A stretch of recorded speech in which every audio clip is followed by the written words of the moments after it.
APSRTC నుంచి ఒక super news. ఎప్పట్నుంచో ఎదురుచూస్తున్న వేలాది ఉద్యోగాల భర్తీకి రంగం సిద్ధమైంది. ఈ భారీ రిక్రూట్మెంట్కు సంబంధించిన పూర్తి వివరాలు, అంటే ఏ పోస్టులున్నాయి, వాటికి ఏం అర్హతలు కావాలి, అసలు ఎలా అప్లై చేసుకోవాలి, ఇలాంటి విషయాలన్నింటినీ ఈ విశ్లేషణలో మనం వివరంగా తెలుసుకుందాం. అన్నిటికన్నా ముందుగా ఒక్కసారి ఈ నంబర్ చూడండి, 7673. అవును, మీరు విన్నది కరెక్టే. ఇన్ని రెగ్యులర్ పోస్టులను భర్తీ చేయడానికి ఏపీఎస్ఆర్టీసీ బోర్డు గ్రీన్ సిగ్నల్ ఇచ్చేసింది. ఇది ఉద్యోగం కోసం ఎదురుచూస్తున్న వాళ్లకి నిజంగా ఒక పెద్ద అవకాశమని చెప్పాలి. ముఖ్యంగా ఇదేదో ఊరికే వచ్చిన వార్త కాదండి. ఏపీఎస్ఆర్టీసీ బోర్డు దీనికోసం అధికారికంగా ఒక తీర్మానాన్ని పాస్ చేసింది. ఇప్పుడు ఫైనల్గా ఈ ప్రపోజల్ గవర్నమెంట్ అప్రూవల్ కోసం వెయిట్ చేస్తోంది. ప్రభుత్వం నుంచి ఓకే వచ్చిన వెంటనే మనకు నోటిఫికేషన్ వచ్చేస్తుంది. సరే, ఈరోజు మనం ఏమేం మాట్లాడుకోబోతున్నామో క్విక్గా చూద్దాం. ముందుగా ఈ పెద్ద అనౌన్స్మెంట్ డీటెయిల్స్ చూద్దాం. ఆ తర్వాత డ్రైవర్, కండక్టర్, టెక్నికల్ పోస్టులకు ఏం క్వాలిఫికేషన్స్ కావాలో తెలుసుకుందాం. అలాగే ఇంజనీర్లకు, ఐటీఐ చేసిన వాళ్లకి ఎలాంటి ప్రత్యేక అవకాశాలున్నాయో చర్చిద్దాం. ఇక చివరగా మోస్ట్ ఇంపార్టెంట్, దీనికి ఎలా ప్రిపేర్ అవ్వాలి, ఎలా అప్లై చేయాలి అనే విషయాలు కూడా చూద్దాం. రైట్, ఇక అసలు విషయంలోకి వెళ్ళిపోదాం. ఈ మొత్తం 7673 పోస్టులని ఏ కేటగిరీల కింద విభజించారో ఇప్పుడు క్లియర్గా చూద్దాం. ఇక్కడ చూస్తే మనకు స్పష్టంగా అర్థమవుతోంది. సింహవాగం పోస్టులు అంటే దాదాపు 3673 పోస్టులు డ్రైవర్ల కోసమే ఉన్నాయి. దాని తర్వాత ఆర్టీసీకి బ్యాక్బోన్ లాంటి టెక్నికల్ స్టాఫ్ కోసం సుమారు 2187 పోస్టులు. ఆ తర్వాత కండక్టర్ల కోసం 1813 పోస్టులు కేటాయించారు. సో ఏ విభాగంలో ఎక్కువ అవకాశాలున్నాయో క్లియర్గా ఉంది కదా. మరి ఈ ఉద్యోగాలకు అప్లై చేయాలంటే ఏం చదివి ఉండాలి, వాటికి కావాల్సిన అర్హతలేంటో ఇప్పుడొకసారి చూసేద్దాం. మీ క్వాలిఫికేషన్స్ వీటికి సరిపోతాయో లేదో చెక్ చేసుకోండి. ఈ టేబుల్ చూడండి. డ్రైవర్ పోస్టులకైతే 10th క్లాస్ పాస్ అయి ఉండాలి. దాంతోపాటు హెవీ ట్రాన్స్పోర్ట్ వెహికల్ అంటే హెచ్టీవీ లైసెన్స్ కంపల్సరీ. ఇక కండక్టర్ పోస్టులకైతే ఇంటర్మీడియట్ అంటే 10+2 పాస్ అయి ఉండాలి. ఫైనల్గా టెక్నికల్ లేదా మెకానిక్ పోస్టులకు సంబంధించి డీజిల్ మెకానిక్ లాంటి ట్రేడ్స్లో ఐటీఐ చేసుండాలన్నమాట.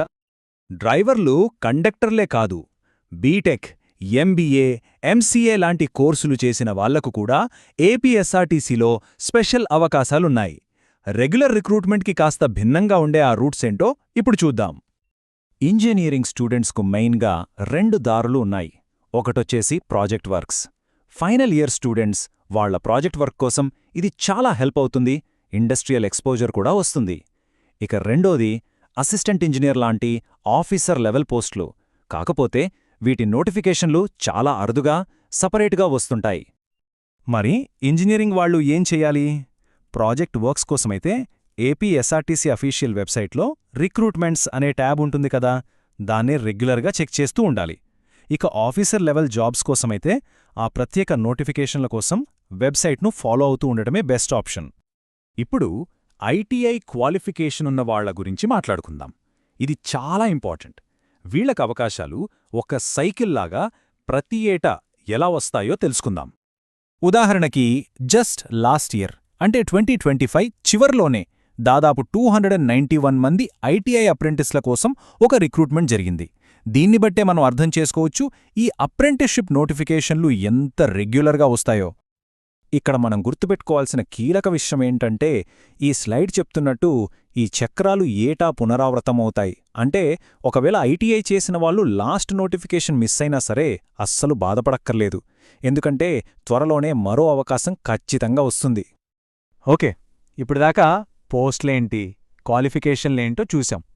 ఇప్పుడు అన్నిటికన్నా ముఖ్యమైన ప్రశ్న, ఎలా ప్రిపేర్ అవ్వాలి? నోటిఫికేషన్ వచ్చాక ఎలా అప్లై చేసుకోవాలి? ఒక్క విషయం మాత్రం బలంగా గుర్తుపెట్టుకోండి. ఎలాంటి అప్డేట్ కోసమైనా సరే మీరు చూడాల్సింది ఒకే ఒక్క వెబ్సైట్. అదే official APSRTC website, apsrtc.ap.gov.in. WhatsApp ఫార్వర్డ్లు, వేరే అనధికారిక సైట్లను అస్సలు నమ్మొద్దు.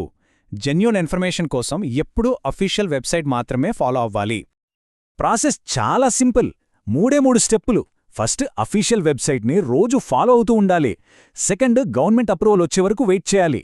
థర్డ్, అప్రూవల్ వచ్చిన వెంటనే వెబ్సైట్లో ఆన్లైన్లో దరఖాస్తు చేసుకోండి అనే లింక్ యాక్టివేట్ అవుతుంది. అప్పుడు అప్లై చేసుకోవడమే.